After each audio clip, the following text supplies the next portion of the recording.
Welcome to the show, Every Nation, Tongue and Tribe. I'm your host, Cynthia Khan, and I bring you another episode of the show where we bring people from all over the world, from every ethnic, religious, and cultural background.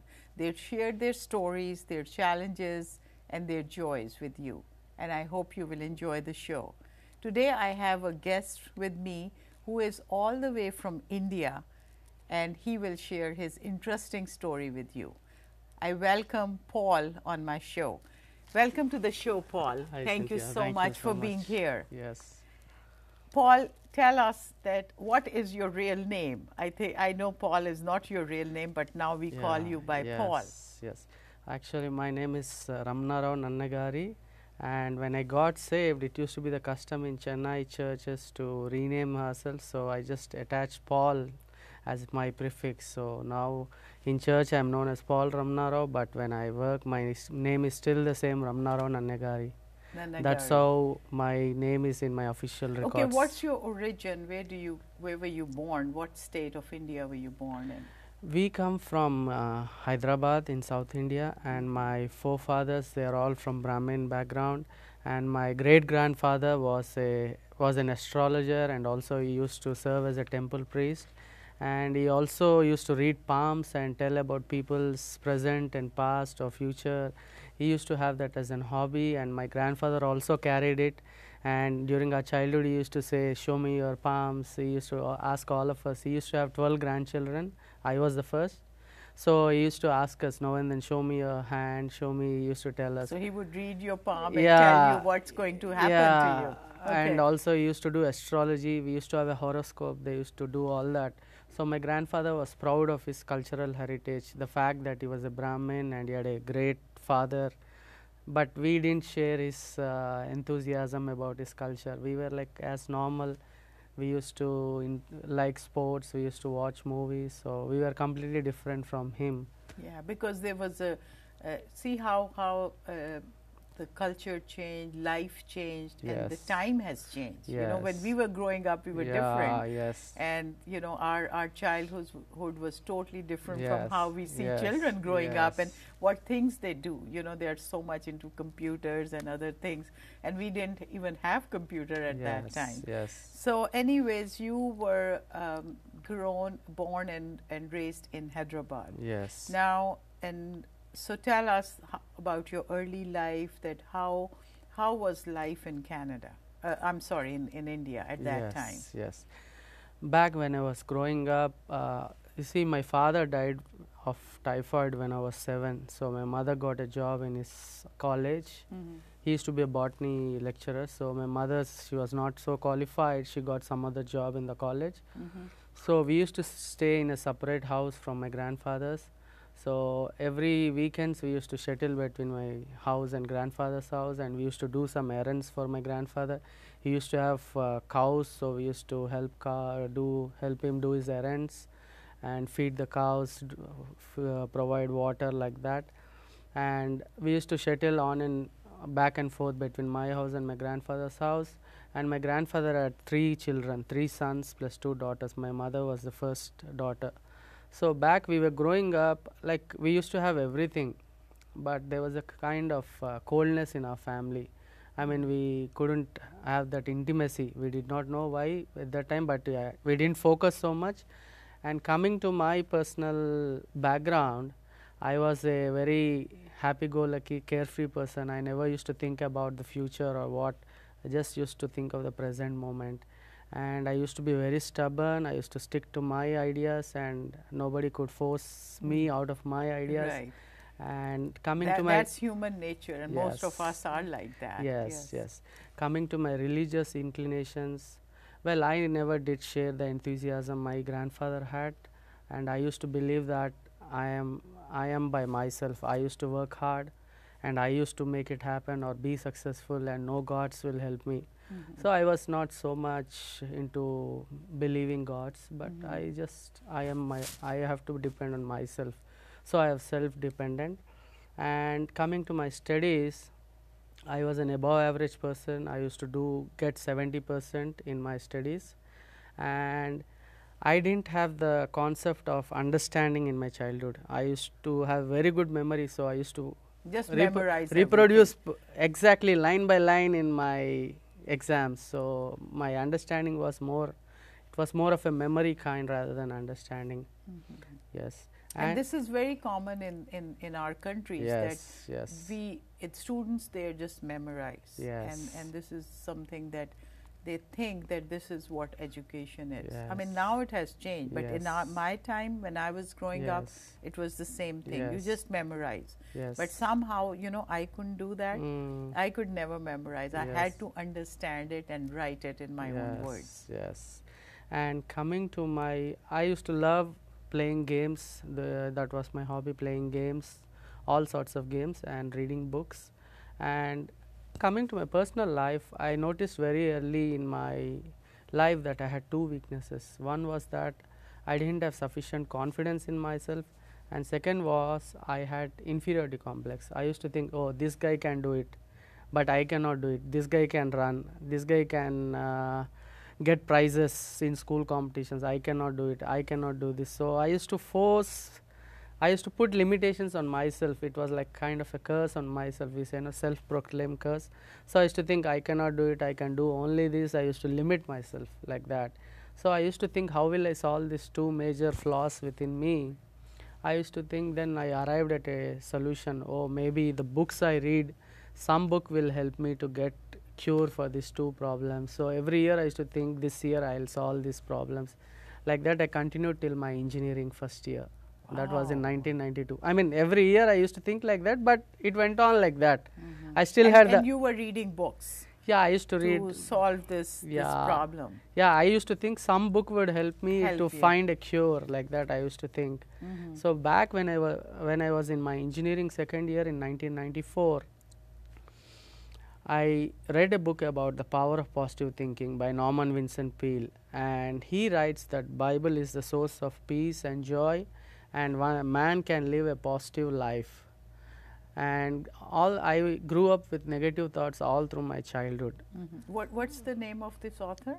Norman Vincent Peale. He is also Norman Vincent Peale. Yeah. And he wrote this book. The Power of Positive Thinking. The Power of Positive Thinking. Yeah, he's a Catholic priest, or I'm not sure, or Baptist priest, and he was writing about the power over negative thoughts. That really attracted me because I was plagued by negative thoughts all through my childhood. So I thought, if only I know how to get rid of this. So I thought, when he wrote about Bible, I thought, let me read and test and see. So I got a Bible from my next roommate, and he was a Christian, so he lent me his Bible. I was reading only through the 4 Gospels and Psalms. When I was reading, I found there is some difference, and suddenly I sensed a new joy springing up in my heart, confidence and new joy, and that was shown in my friendliness. I befriended many people, because otherwise I was an introvert. I used to mingle with everyone, but I never had a close friend. So suddenly I became an extrovert. I used to meet with people, and I befriended many of them. So it kind of changed your personality. It kind of changed me, personality. But I didn't understand the God's plan of salvation, that we are sinners. But I just got to understand, believe. I didn't even understand. I just believed blindly that Jesus is Son of God. But I didn't understand the full picture of salvation at that time in 1994. Then during the course of my engineering in my second and third year, I got attached to my friends, and I followed the ways of the world. I went with my friends. We used to see all kinds of movies. We were addicts of movies. We used to watch so many movies, and then we used to read all junk literature, all filthy books, and it kind of changed my life. I mean, I could sense again I was becoming more negative. I became fearful and confused, but at that time I didn't identify that is the starting of sin. I mean, I am going towards sin. I didn't understand that phase, but I sensed that I am not my usual happy self, and I felt I am somehow lost or something vacuum. There is a kind of vacuum in my heart, and I couldn't relate freely to people again. All those negative thoughts again were troubling me, and the thought that I became, what do you say, fell into the ways of the world, and I thought I let myself down. So guilt and condemnation, they were all ruling roost in my life. Guilt is something Yeah. that really, Yes. kind of destroys Yes. the person and Yes. the personality and Yes. inside. Yes. So I felt totally cut off from the Bible again. So I thought I shouldn't read it because I am not good, or I have sinned. I used to think like that. So I continued like that for an year and a half. I finished my engineering, went to Hyderabad. I was in a city little far away from Hyderabad. That's near Vijayawada. It's a town in South India. So I finished my engineering, went back to my hometown Hyderabad, and I was preparing for MBA exams. But I wrote some. We have to write some. Every college we have to write a separate exam in India. So I wrote some 10 or 15 exams. I failed in all of them, and added to that, I was discouraged, disappointed. I had no peace, no purpose. I used to sleep for 12 to 14 hours every day. My mother, she used to go to office, and I used to get up at 2 o'clock or 3 o'clock afternoon, 1 o'clock. So there was no meaning and purpose in life. I was just living. There was nothing purpose or sense in what I was doing at that time. One day I got so disappointed and so discouraged. I thought I need to do something. And you had already become an engineer by Yeah, that time. I got 70% distinction. I passed all my engineering exams, and I finished my engineering in 1996, and it was through 97. In March of 97, I decided, 96, sorry, March of 96, I decided I should take some effort. Life cannot be like this. I need to make something happen, but I don't know what to do. So you had basically everything, like you had your education, you Yes. come from a good family, Yes. you had everything Yes. as far as the world is concerned, the life is Yes. concerned, Yes. but you were unhappy. Yeah, and you had unhappy. no peace. Yes. So I was seeking for a way out of the mess I was in, and I was miserable, not having happiness, peace. I didn't know what I was doing, and I was totally cut off. Do you think, Paul, that there are many people like you who are in that situation? Do you think Of course, yeah, definitely there are many people in that particular ship. They may be they may be in the same ship as I was, and at that time I didn't have answers. I didn't know what to do. I didn't know which man or who can help me. But then I was in deep despair. I didn't know what to do, and So what was bothering you? Like there was no happiness and no peace, or something was bothering you all the time, that there is something missing in your life? yeah, something missing. There was a kind of vacuum, and the negative thoughts. I never could thought I could get it. I can do this. Always there used to be some doubt used to come. If I think I can do it, again doubt. So doubts, negative thoughts. That you are not good enough. There was always this thing that you Yes. could have done better, and you Yes. are not good enough, Yes, and yes. and look at other people, they are better off Yes, than me. Yes. So these kinds of Yes. Always I felt I don't have the power to do what I want to do. That power is missing. So what the right I want to do, I couldn't do. So Paul says, no, what I want to do, I couldn't do. What I don't want to do, the right things, the wrong things, I end up doing that. So there was a kind of a disparity. I want to do right, but I'm not able to do right. I want to think good, live good, and I want to be a good person, and I want to be successful in life, but I'm not able to do it because I'm plagued by the negative thoughts, exactly. evil thoughts. I don't know how to proceed forward. So at that time I decided I'll call on Jesus' name. One day I decided I'll go to Jesus however I am, even though I am impure, even though I am evil, even though I have evil thoughts, I will go to him as I am. Perhaps I will find mercy. So I prayed to Jesus and asked him to intervene in my life. That was in March 1996, and God heard my prayer. And 97 March, and then 97 April, I got a job in Chennai, and that was close to the American embassy. And my office was Cognizant Technology, and it was in the church compound. So I thought getting a job would change my outlook immediately. But then I noticed even after getting a job, I was still the same, and I didn't understand why it was like that. I thought job would solve my problems, but no, jobs did not. Getting a job won't solve our problems, or it won't give us peace and happiness. Then I decided, okay, let me go to church for half an hour during my lunchtime and pray and ask Jesus to solve my problems. I always wanted God to solve my problems instantly, because I used to marvel when people say God did instantly. So I always used to ask God to do things instantly, but I always found God doing things gradually in my life, which is very frustrating. In His own time. Yeah, Yes. which is very and we don't understand that. Yes, we want it immediately. Yes. So next month, as I was going, next month an evangelist came and he explained the power of the plan of salvation. He told how Jesus is the Son of God. He became man, and he took my sins on the cross and died.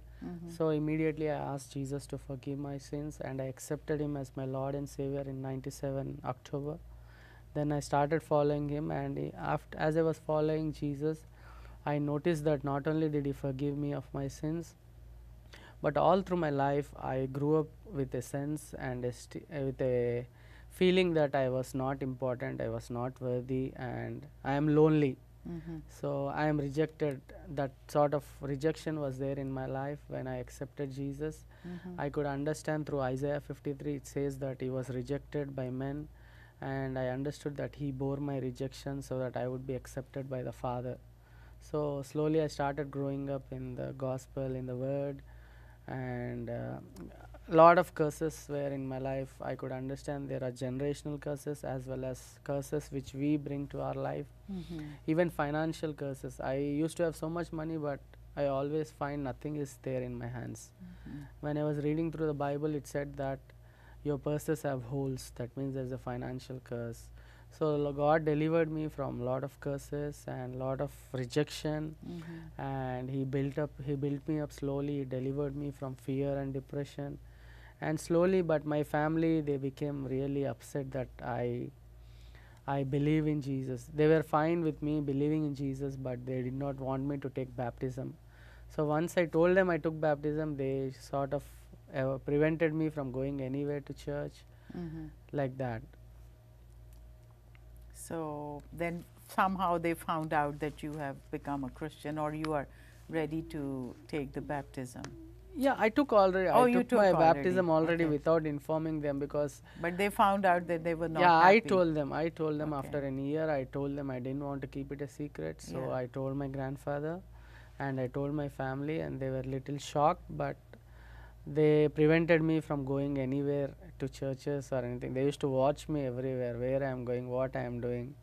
So like that, once I was in a church praying, and suddenly I heard my grandfather's voice. I thought, how come this is a familiar voice? Who is it? I saw my grandfather sitting in the church. He was following me. Oh, okay. Okay. Then wonderful. like that. But after some time, they said, you be happy in life. You do well. You prosper. We don't mind even if you follow anyone. But you prosper and you do good. Yeah, and you get married, you settle, you live a good life, a successful life. That's what we want. We don't mind whether you become a Christian or whatever. We want you to be happy. So my mother also used to say that. My grandfather also, he became, at last he got used to that. So I was little free, and then I got a job again in Chennai in a new company, and that was in 2004, and I've been working with that company so far, CSE. And God brought me to US 4 times. This is my 4th time. And so you come and go. Yeah, it's a business visa. So whenever we start a new project, we come to understand the project, go back and start it in Chennai. So this is my 4th time, and God has opened the door every time for me to come here. He has brought me to so many places which I never dreamed of so far. Yeah. Yeah, before coming to Michigan, you were in California. Yes, I was in California for 7 months. I was working for Kaiser Permanente, one of the nation's largest healthcare provider. and I used to support the laboratory there with programming, laboratory programming. And God has intervened in our lives, and He has provided us. He has been our provider. He has been my deliverer, and He has answered prayers. Whenever I pray, God speaks, I am with you, I will never leave you Or forsake you. nor forsake you. And Yes. God encourages, and God has uplifted me. I am, because God sustained me so far. Let's take a short break, and as we come back, we will hear more from Paul. Keep watching.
Welcome back to the show. We are talking to Paul, and now we will talk more about his life, his marriage, and some of the other interesting things that he would like to share with us. So, Paul, tell us about your wife and when you got married. There are some interesting stories about your, getting married, and Yes. also, I think, tell us some of the interesting things that our audience would like to know. Yes. Basically, about my marriage, when I was doing my job in '96, my parents, my grandfather and my mother and my family, they wanted me to marry a Hindu girl that was about 27 years, 97, 23 years. I was just 23 years. They wanted me to marry, but I thought that was too early to marry. I wanted to marry around 30, and I Okay. thought I was not prepared to marry. So I kept postponing, telling them something or the other, and in between I became Christian, so they forgot about my marriage. But my mother always used to ask me, when will you marry? See the other people of your age, they are getting married, they have children, but you are still 30 and you are not married. So she used to talk to me constantly like that. So I used to say, yeah, I'm still not ready. I will do when I feel Give like. me some more time. Yeah. So in the year of 2004, one day I was reading the Bible, and suddenly I read that he who finds a wife finds a good thing and receives favor from the Lord. So that word spoke to me. Oh, I think it's time for me to find a wife. So I thought, okay, God, you have to show me whom to marry, because I just became a Christian, and so I didn't know whom to approach, what to do. So I was little perplexed. Then I enrolled in one website, Jesus Calls, by Paul Dinakaran and DGS Dinakaran. So they have a marriage bureau, so I enrolled my profile there, and also in my church, New Life AG Church in Chennai.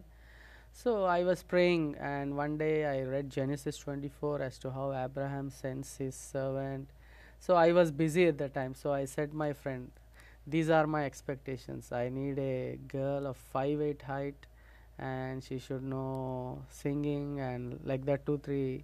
I put some points. So you said 5'8". Yeah, 5'8", and Wow. my wife Anita is 5'8". Yes. Yeah. So actually I saw a profile. My friends he went to meet the pastor. Pastor said, here is a profile. You see, you ask Ramna to see that. He came home, he showed me the profile, and again I went to Jesus Calls. I was browsing through the files. I saw the profile. I wanted a software because I wanted both to be of the same profession. So I saw the software. I thought, oh, this profile is good. God, if it's thy will, I should see it in my church profile too. So that evening when I came, my friend handed me this profile. And it was the same profile. Same profile. So I was Wow. convinced that it's God's will. So, but it took some time. Their family, they got it got delayed for 3 4 months, but I thought it's God's will. God, I submit into your hands. You will make it happen at the right time. So after 4 months, I get a call from my wife's father stating, "Come over. We want to talk to you." So I told my mother was in Hyderabad and these people were in Ooty. So my mother said, "You go ahead and talk, and you do. Then you come. I'll." My mother talked to her and told her that you should learn Telugu. She is from Tamil Nadu, so she can speak Tamil. My mother told her you should learn Telugu. But all of a sudden, after I spoke to her father and when things were settled, all of a sudden my mother had a massive heart attack just 14 days before my wedding. Oh, So my mother passed away, and it was like a total shock to me, and I didn't know what to do, whether to go ahead with the marriage or what. It was a big shock for us, and I really didn't know what to do. Then one of my church pastors said, Hindus, they have a, my mother, my family, all are Hindu Brahmins except for me. So one of my church pastors said, Hindus have a custom that if it is within 12 days, you shouldn't marry. But he said it's after 14 days, according to respect your family's values, whatever. So you can marry since it's after 12 days. So that's what your mother wanted. So we went ahead and got married and we settled in Chennai because both of us were working in Chennai, and God has been teaching us ever since. What is that custom in your culture that where you have to shave your head? That was at the death of your mother, at the time of funeral. Yes. I think you had to do that. Yeah, I had to shave my head, but somehow I thought since my pastor told that I could go ahead and marry after 14 days, and since it was after the 12 days according to the Hindu customs, so I thought since I'm going to get married, I was little not favor. Hesitant, I didn't yeah. favor the idea of shaving my head off, and fortunately my brother said that he would perform all the rites, final rites. So I kind of, God helped me, and my brother took upon the responsibility of doing all the rites. But it was actually your responsibility. Yeah, my responsibility. As an old eldest son. Eldest son. Yes, Okay. yes. Wow, Yes. this is strange. Yeah. Actually, yes, a very yes, different yes, kind of yeah, custom that you yeah. have. Yeah. Yeah, Hindus have many customs. They have so many customs that I don't even know. Right from my childhood, I'm not a person who sticks to customs. I don't care about customs or rules or regulations. So I don't know even what my family. They have so many different things. I don't even know anything. Yeah.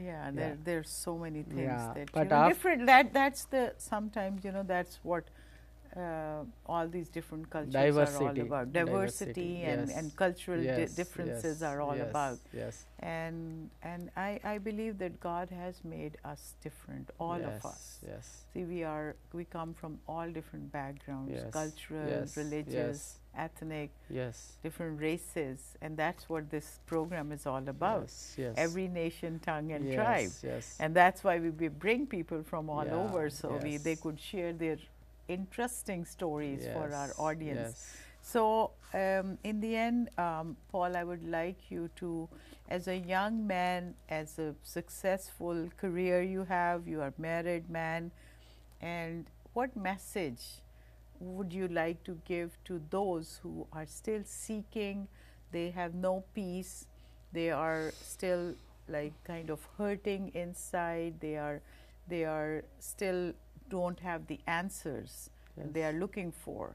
Yes. And so what kind of message would you like to give, because you have gone through it and you know that Yes. how you finally got your answers. So Yes.